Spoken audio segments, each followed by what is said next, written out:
We Can Find a Way. İdil Elveriş presents a podcast that addresses conflict on an international scale.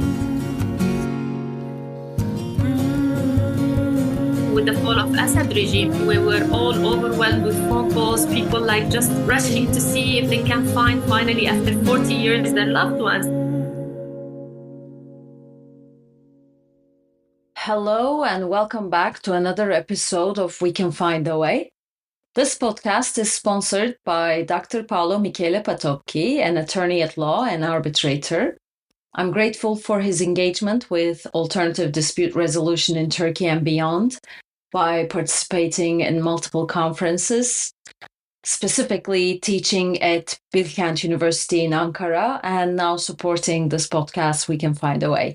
In this episode of We Can Find a Way, I spoke with Manal Hamdoun Ghandour, who is from Lebanon. I thought it was timely to talk to a person who has been dealing with the issues of the past and trauma-sensitive peace building, especially now that we are seeing that the new Middle East is emerging with the developments in Syria and beyond.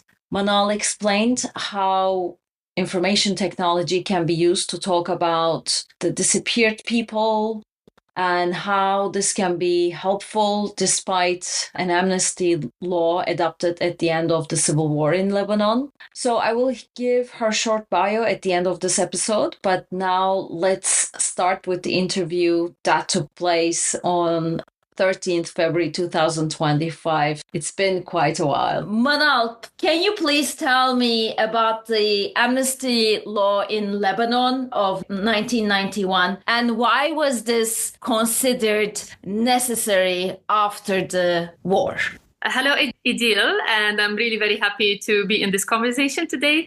Thank you for the invitation. Of course. Before I talk to you about the amnesty law and why it was kind of important to maybe implement it at that time, I would like to talk a little bit about the Lebanese context and why, what were the important reasons behind this amnesty law. So for those listeners who don't know, Lebanon passed through a kind of very hard time from the 1975 to 1990. We had civil war, and the civil war was between the Lebanese themselves, different groups from different sects, regions, religions, and they were just fighting at that time, and the physical violence was really strong. This war resulted in the death of 100,000 people, and around also 17,000 people disappeared. This war ended with an agreement called the Taif Agreement in 1989, where all the people that contributed to this war met there, and they all decided that we can end this war if we all agree that no winner, no loser, we just start again. So they kind of gave each other this amnesty law. They forgave each other, and that was at this time maybe the only way to make the physical violence stop, so no one will be held accountable or responsible.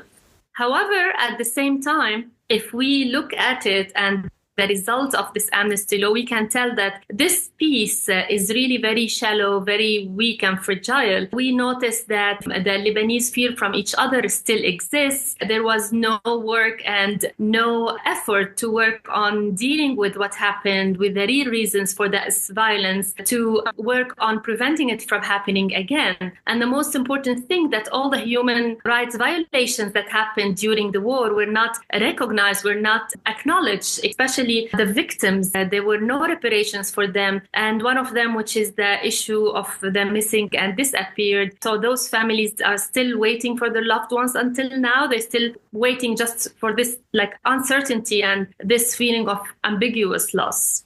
This was the kind of quote unquote the price to end the violence, but of course it didn't respond to the needs of the victims. There is a process, but victims often feel alienated from it. Having understood this context, what pushed the government to adopt the law of the missing and the disappeared in 2018, after such a long time from the end of the war?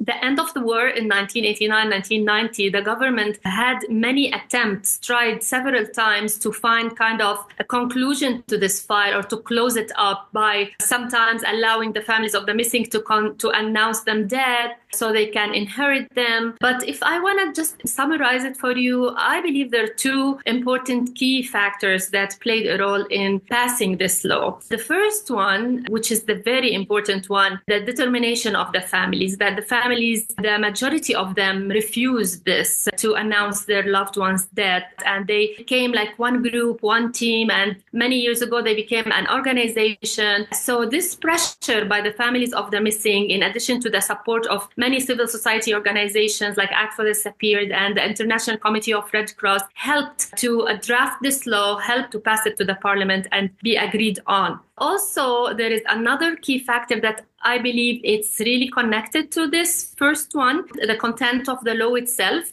You know, the families, they were really determined, and their priority after doing some assessment for their needs, the first need was the right to know. So writing the law in a way where you can compromise accountability and just keep the right to know maybe can give kind of relief for those warlords or those that contributed in the war and have information about those kidnapped and missed ones to agree and vote for this war, because they know they will not be held accountable as long as they will help in giving information. Right. So I believe this part of accountability supported the agreement for passing the law at the parliament in 2018.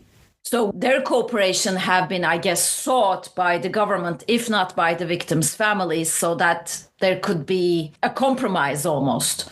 Yeah, hopefully, because, you know, Idil, the law led to establishing the National Commission in 2020. But until now, National Commission is still not as it should be, because that contribution and that support isn't there yet. And what is this National Committee supposed to do? They are supposed to basically look for these people and announce them dead or commemorate them, or... You know, it's clear in the law. It's to the right to know for the families, to know what happened to the loved ones and kind of reparations, maybe financial reparations, any kind of reparations, but not an accountability for sure. Lebanon didn't even have a government until very recently, for a very long time. So I like to think this has also contributed to it, as well as other developments, obviously. Yes, with other elements as well,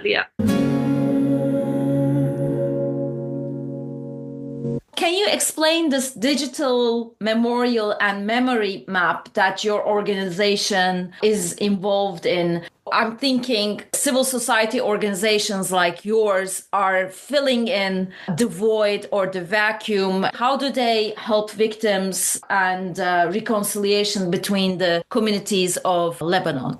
Honestly, Idil, maybe you have an idea that Act for the Disappeared works on so many projects and programs with several goals. But regarding the digital platforms that you're asking about, their goals is mainly to first commemorate the memory of the disappeared, and secondly, to commemorate some sites, locations that are important and are in the memory of the Lebanese themselves. We started with the Fushat Amal in 2016 actually. This Fushat Amal, sometimes we call it the Facebook of the missing, because each page is for a missing and it speaks with the language of the missing as if he is telling his story. And the main goal of this project is to allow people to again humanize the missing and understand they're not numbers, they're human beings that had normal life just like all of us, because we know around 90% of the disappeared during the civil war were just civilians. Yeah, I read that. Who went out to get bread, with milk, going to work, going fishing. So we're trying to allow people to know that to remember that they're normal people from all the areas of Lebanon. And now the families from all the areas of Lebanon are suffering as well.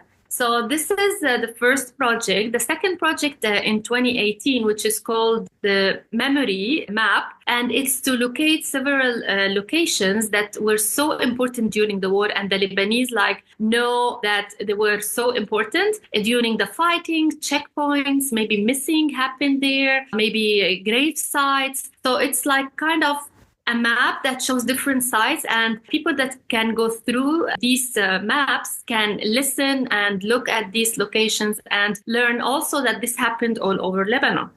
Yeah. And the third one was kind of emerging or combining the two together, and it's called Wainon. Wainon means where are they in English, an Arabic word. And Wainon is the platform that merged the two to commemorate the missings and to commemorate the memory of the sites together. And it's more like engaging in an interactive platform where the people also can add to it. Of course, we have a team that work on filtering the information, checking for if they're really recommended or reliable information. So yeah, these are the three projects, and I believe they're really helpful for the Lebanese people to access them. And it's helpful for also the National Commission's work because they show that there is no area on Lebanon that was away from that suffering. And it's really important to look at it and to see how our memory is similar. We all suffered from that, and we all should work on the real causes for this to avoid it from happening again. So it can help in kind of the reconciliation among the Lebanese. So how are the recent developments in the Middle East affecting all of these projects that you have just mentioned? Is it going to further the quest for the missing people or reconciliation among the communities? Is it going to help your cause? Well, with what happened lately, when I say lately, maybe it's not necessary only with the fall of Assad regime. Let me give you an example. When ISIS lost their many detention centers and prisons that were opened, the Lebanese people felt like, oh, maybe my loved ones are there because they were told that they're in Syria. And now with the fall of Assad regime as well, I can't tell you, Idil, how much the civil society organizations, the family of the disappeared organization and the ICRC, we were all overwhelmed with phone calls, people like just rushing to see if they can find finally after 40 years their loved ones. It's really a kind of torture. Ambiguous loss is considered kind of torture in human rights. Yes, it's kind of swinging, putting the families in this roller coaster of up and down. Maybe we'll find our loved ones, maybe not. And more prisons are being opened now. Also, what's happening in Gaza, I mean, if I want to talk about the whole region, now we have thousands of missing under the rubble from the Palestinians, and more are being taken also by the Israeli army. So it's like an ongoing torture, ongoing file. It's not closed. Looking at it this way, we see that maybe it's good, like if we see like the Syrian prisons are open, but at the same time, when regimes change, it's also hard to restart diplomatic communication, between the two states from zero again. Because before we had our ex-president, Michel Aoun, who asked President Assad at that time if there were any Lebanese prisoners or missing at their prisons. And he was like very sharp saying we have zero. And now, of course, we discovered no, there were like a small number of prisoners who came out of the prisons. After how many years they were alive they were there. It's amazing for the families. I cannot even imagine them. Yeah, but we were not like kind of missing. It were like more like prisoners. So Okay. I got excited, carried away all of a sudden. Sorry. But there's still like more prisoners, and the families, as you said, Idil, and you're not a family, so we can put ourselves in their shoes and feel how they feel. It's really not an easy mission for the National Commission in Lebanon to do. But we're just like waiting for how things will progress. Maybe a positive thing that with all this progress of technology and the development of the things like forensic science, collecting data, the AI, things are becoming a little bit easier in connecting all the dots together to know about the fate of the missing. By matching maybe DNA sample. And are grave sites still being found in random places in Lebanon? If we want to talk about mass graves, nobody knows where the mass graves are in Lebanon. Okay. It's a process that hasn't started yet. Okay. Anything you would like to add? I would like really to just wish everyone suffering to end, and this will not happen until everyone deals with their past to reach to a real reconciliation and real peace, not a fragile one. I believe so much in the power of youth because of my experience in dealing and arranging so many sessions all around Lebanon. I can see how the youth are the ones that we can have hope on, because when you talk to them, when you tell them about their past and how ask them for some recommendations, or their recommendations are very positive and open, and you kind of see that their narratives change when you allow them to understand what happened, because their narratives usually are only the narratives of parents. We don't even have anything about the civil war in our history books. So they're not educated in this matter, and that fear from the others still exists. So I think the hope in Lebanon lies in its youth. Manal, thank you very much. Idil, thank you. Manal Hamdoun Ghandour holds a political science degree and an MA in education and curriculum design. She has been working on human rights and education for over 25 years in Lebanon and Nigeria. She currently serves as the project coordinator of an NGO called Act for the Disappeared, a Lebanese human rights organization working on dealing with the past, peace building, and human rights through the issue of the missing and disappeared in the Lebanese war. Manal has extensive experience in designing courses for training teachers and for cultivating compassion and empathy in different environments. She actively leads discussions and activities related to transgenerational trauma, dealing with the past, and trauma-sensitive peace building. So that's it for now. If you like this episode, please follow this podcast. This podcast's website is www.wecanfindaway.com, and it contains a transcription of the episode if you would like to rather read it than listen to it. Like it, share it, and also please like the excerpts I share in the Instagram account of We Can Find a Way. I also share excerpts in LinkedIn and Blue Sky. We Can Find a Way is in many platforms as podcast available, YouTube, Apple, and Spotify to begin with. Please follow the podcast in one of these platforms. As always, I like to close by thanking musician Imre Hadi and artist Seren Göktan, who allowed me to use their music and photograph in the podcast. Thank you, and hope to meet you in the next episode.